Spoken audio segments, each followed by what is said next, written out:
বিগত সরকারের আমলে কেউ গুম হয়েছিল, আবার কাউকে গুলি করে পঙ্গু করার ঘটনায় আন্তর্জাতিক অপরাধ ট্রাইব্যুনালে 7টি অভিযোগ দায়ের করেছেন ইসলামী ছাত্র শিবিরের নেতাকর্মীরা।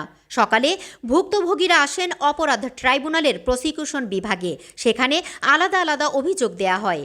আইনজীবীরা জানান, 7 অভিযোগকারীর মধ্যে একজন এখনও নিখোঁজ রয়েছেন, 2 জন 3 বছরের মতো গুম ছিলেন, বাকি 4 জন পুলিশ ও র্যাবের নির্যাতনের শিকার হয়ে পঙ্গু হয়েছেন।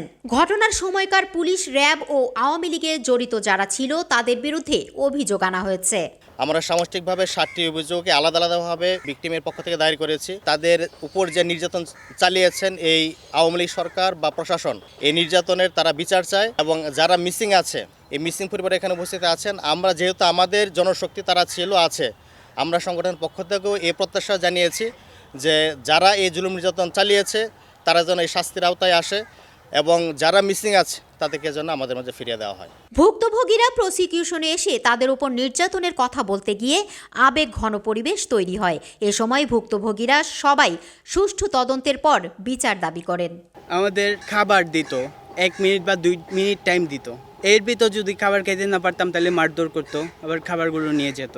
আমি চাই তখন যারা দায়িত্বপ্রাপ্ত ছিল তাদের প্রত্যেকের বিষয়টা সামনে আসুক এবং তাদের ব্যাপারে অভিযোগ দায়ের করা হোক। 13 সালে 26 জুন রাত আনুমানিক 7:30-এ রাজশাহী বিশ্ববিদ্যালয়ে এর আগে গুম হওয়া 2 জন শিক্ষার্থীর মামলা করার জন্য গুলশান থানায় গিয়েছিলাম।